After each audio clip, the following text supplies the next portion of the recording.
नमस्कार, फिर पैसा बोलता है, मैं आपका स्वागत है। मैं आनंद श्रीनिवासन। आज सोने का दाम में 130 रुपया से लेके 140 रुपया तक का दाम बढ़ गया है। 22 कैरेट में 14,200 और 24 कैरेट में 15,491 तक का दाम बढ़ गया है। चांदी का दाम बोल रहे हैं 270 रुपया, लेकिन फ्यूचर्स मार्केट में 2,45,000 में मिल रहा है। रुपया में गिरावट है, 95 62 में है, 95.62। और कच्चा तेल का दाम 92 से 93 तक चल रही है। निफ्टी आज पहले मार्केट में 130 पॉइंट तक ऊपर गई, उसके बाद गिरकर नेगेटिव हुई, 2 बार नेगेटिव हुई, उसके बाद पॉजिटिव होकर 109 19 पॉइंट पॉजिटिव क्लोज हुई। इसका सारा श्रेय बैंक निफ्टी को जाता है। बैंक निफ्टी में 1130 पॉइंट ऊपर क्लोज हुई है। आज फार्मा में 0.9% positive, auto 0.7% positive, FMCG 0.2% positive, metal 0.2 और आईटी -0.7। लेकिन आईटी में खुशखबर ही है, इसके बावजूद भी मार्केट नेगेटिव क्लोज हो रही है। तो क्यों नेगेटिव क्लोज हो रही है, इसके बारे में आज हम विश्लेषण करेंगे। लेकिन आज अनेक स्टॉक्स में पहला बड़ा खुशखबरी यूएस को में आईटी कंपनीज को मिला कि H1B वीजा में जो $100,000 की स्टिकर फी ट्रम्प साहब ने लगाया था, उस लगाम को उन्होंने खारिज कर दी। और एक फेडरल जज ने बोला है कि एक इलीगल है और इसे लगा नहीं जा सकता। टीसीएस ने कनाडा लाइफ इंश्योरेंस कंपनी का एक डील विन किया है और AI focus GCC business launch की है। उन्होंने एक नया फंड लॉन्च किया है जिसे वो global value innovation centre business कहते हैं और AI led global capability centre services launch कर रहे हैं। ये एक major new AI growth engine होगा टीसीएस के लिए। विप्रो में 8% की गिरावट है क्योंकि बाईबैक की रिकॉर्ड डेट खत्म हो चुकी है और ग्रोथ कंसर्न्स के कारण ये 8% नीचे आ रही है। तो दूसरी चीज ये है, इन्फोसिस ने 20,000 कैंडिडेट्स के लिए एक टेस्ट आयोजन किया था जिससे नौकरी के लिए रिक्रूट करने की कोशिश थी। उन्होंने कहा है कि लोग चीटिंग कर रहे थे, इसीलिए उन्हें कैंसिल कर दिया है। फाइनेंस मिनिस्ट्री ने कहा है कि गोल्ड इसीलिए लोग खरीद रहे हैं, इसके अगेंस्ट इजीली लोन मिल रहा है। तो उन्होंने कहा है कि गोल्ड लेंडिंग की रूल को और टाइटन करेंगे, इंपोर्ट की खत्म करने की कोशिश करेंगे। $72 बिलियन की इंपोर्ट थी, लेकिन अगर ऐसा उन्होंने किया तो क्या होगा कि मनी लेंडर और साहूकार के पास ही यह बिजनेस जाएगा। गोल्ड फाइनेंस और गोल्ड ज्वेलरी स्टॉक्स का प्राइस फॉल किया है क्योंकि गोल्ड की प्राइस करेक्ट हुई थी। मुथूट फाइनेंस की 6% गिरावट थी। मनप्पुरम कल्याण टाइटन में भी गिरावट देखने को मिली। तो फॉलिंग गोल्ड प्राइसेस से लोन कोलैटरल की वैल्यू भी कम हो सकती है और मार्केट में प्रेशर आ सकती है। आरबीआई ने कहा है कि वो एक डॉलर स्वैप विंडो को खोल रही है ताकि हेजिंग कॉस्ट कम हो और फॉरेन फंडिंग को एनकरेज कर रही है। आरबीआई ने कहा है कि हेजिंग के लिए सिर्फ 1.5% कॉस्ट बैंक लगाएगी, बैलेंस 2% वो ऑब्जर्व करेंगे। इसी कारण के लिए आज सारे बैंक्स की स्टॉक ऊपर गई थी। हमारा जो पटाखे लिस्ट में स्टॉक्स थी वो सब ऊपर गई थी। राजेश एक्सपोर्ट्स में जो 15 लाख करोड़ की फ्रॉड की केस चल रही है, उसमें कोई न्यूज़ बाहर नहीं आ रही है। इसके बारे में हमें पता नहीं। राजेश की एक्सपोर्ट्स की चीफ कह रहे हैं कि वो गुजरात से है, उन्हें पता भी नहीं है कि एलआईसी का ऑफिस किधर है और हम उसे कोई कुछ भी बिगाड़ नहीं सकता। ये हाल हमारा देश का है।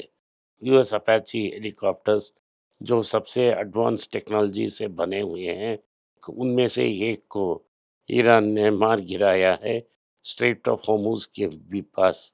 इनके 2-3 क्रू लोग उनके अंदर थे, उन्हें सेफली रेस्क्यू किया गया है। ईरान और इसराइल की सीज फायर अनाउंसमेंट से ऑयल सप्लाई की प्रेशर ईज हुई है और मार्केट सेंटिमेंट में कुछ इम्प्रूवमेंट है। तो लेबनान ने कहा है इसराइल ने 3,500 बार उन पर स्ट्राइक की जब सीज फायर जारी थी। इंडिया ने कहा है कि उसने जो भी ऑयल उनको होर्मुज से मिला है उसके लिए कोई टोल नहीं जमा की है।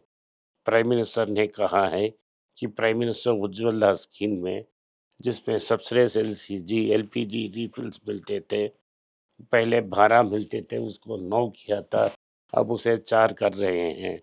लोग बता रहे हैं कि सोर्सेस बता रहे हैं कि अभी भी 700 करोड़ रुपया का सब्सिडी है, सो सिलेंडर को 1700 तक प्राइस इंक्रीज करने का एक प्लान है। लेकिन आज मेरा कैमरामैन ने चेन्नई में कहा कि 957 एक्चुअल प्राइस है, डिलीवरी सब दिला के 1010 रुपया मांग रहे हैं। अगर वो 10 रुपया नहीं देना चाहते तो लोग बोल रहे हैं कि वो सिलेंडर को बाहर बेचकर 500 रुपीज गिफ्ट भी देने के लिए तैयार हैं। इतना शॉर्टेज है मद्रास में। तमिलनाडु में मेजर एक्सपोर्ट सेंटर निटवेयर का है। निटवेयर का मेजर एक्सपोर्ट सेंटर तिरुपुर है। इसमें से बिजनेस कम हुई है और लगभग 5% रुपी वैल्यू में एक्सपोर्ट्स गिरे हैं पिछले साल। ये लगातार 3 साल से तिरुपुर में निटवेयर कम हो रही है और इस बार टैरिफ अनसर्टिनिटी कहा गया है। अगली बार प्रॉब्लम हो सकता है। दुबई के माध्यम से एक्सपोर्ट बाहर जाना बहुत मुश्किल हो रही है। टाटा मोटर्स कह रहे हैं कि जब गवर्नमेंट अपना 10 या 15 साल की स्क्रैपेज पॉलिसी को इम्प्लीमेंट करेगी वो मेन गेनर होगा, क्योंकि उन्होंने 11 स्क्रैपिंग सेंटर शुरू की है। 1.9 लाख व्हीकल्स एनुअली स्क्रैपिंग के लिए आएंगे और ये टाटा मोटर कमर्शियल व्हीकल के लिए एक सोर्स ऑफ रेवेन्यू होगा। जेएलआर कह रही है कि हर साल वो टाटा ग्रुप कंपनीज के लिए 6,000 करोड़ की रेवेन्यू दे रही है। इसमें 4,400 करोड़ टीसीएस को, 1,750 करोड़ टाटा टेक्नोलॉजीज को और 846 करोड़ टाटा एलेक्सी को मिल रहा है। जेएलआर एक मेजर रेवेन्यू एंकर है फॉर टाटा आईटी सर्विसेज। इस यही मैं चीज़ कह रहा था कि एविएशन हो, बीएफएसआई हो, किसी भी डिवीजन हो, टीसीएस ग्रुप का एक बड़ा एडवांटेज है क्योंकि उनकी सेल्फ की बिजनेस बहुत बड़ी होती है। पैसेंजर व्हीकल सेल्स में एक बड़ा जंप हुआ है। ये पहली ईवी सर्विसेज ईवी व्हीकल्स के कारण हो रही है। अब हर 10 व्हीकल में मिनिमम एक व्हीकल एक ईवी हो रही है। भारत का एक बुरा न्यूज़ है कि MSI EM emerging market top 10 companies में भारत नहीं है। ये पहला ऐसा बार है कि 26 साल में कोई भी भारतीय कंपनी ये इमर्जिंग मार्केट्स की टॉप 10 कंपनीज में नहीं है। ये प्राइमरली इसलिए हो रहा है कि वर्ल्ड को एआई की भूत सवार है। फास्ट मूविंग कंज्यूमर गुड्स की डिस्ट्रीब्यूटर्स जैसे बिस्किट्स, सोप्स, शैम्पूज के डिस्ट्रीब्यूटर्स एचयूएल, ब्रिटानिया, आईटीसी, इन सब डिस्ट्रीब्यूटर्स ने कहा है उनको मार्जिन्स नहीं मिल रहे हैं और इसीलिए वो जंतर मंतर में आके प्रोटेस्ट कर सकते हैं। जो जो स्टॉक पिछले गवर्नमेंट्स ने अच्छे कंपनियां शुरू की उसे बेचकर रेवेन्यू जुटाने में मैडम स्पेशलिस्ट हैं। पहले 2 महीने में ही 12,167 करोड़ का स्टॉक्स उन्होंने बेचा है। इसमें कोल इंडिया, एनएचपीसी और सेंट्रल बैंक ऑफ इंडिया है। इंडिया और यूएस की भी जो ट्रेड डील है वो डिले हो चुकी है क्योंकि अमेरिका सेक्शन 301 प्रोब चाहती है। गूगल ने कहा है कि वो एक 3 मिलियन ये चिप्स ऑर्डर इंटेल को प्लेस कर रहे हैं। ये इंटेल का एक मेजर विन है। हमें ये बहुत अच्छा खबर है क्योंकि हमने इंटेल को 22 से लेके $26 में कंसिडर की थी। यूएस की फेड की एक्सपेक्टेशन ये है क्योंकि इन्फ्लेशन की रिस्क बहुत ज़्यादा है और इंटरेस्ट रेट्स को काटेंगे नहीं। एसबीआई ने कहा है कि $1 बिलियन वो सन को देने के लिए तैयार हैं वॉरेगन डील को फाइनेंस करने के लिए। इधर हम कह रहे हैं कि भारत में इन्वेस्टमेंट नहीं हो रही है, कंपनियां बाहर इन्वेस्ट कर रही हैं। हमारा प्रथम और मेन बैंक लोगों को बाहर जाने का फाइनेंसिंग कर रहा है। इसीलिए ये कह रहे हैं पेट एक बात कहती है, मुंह दूसरी बात कह रही है। अभी एसबीआई ने गवर्नमेंट को 8,813 करोड़ का डिविडेंड दी है। इसका मतलब है दूसरे लोगों को भी 8,000 करोड़ का डिविडेंड मिला है।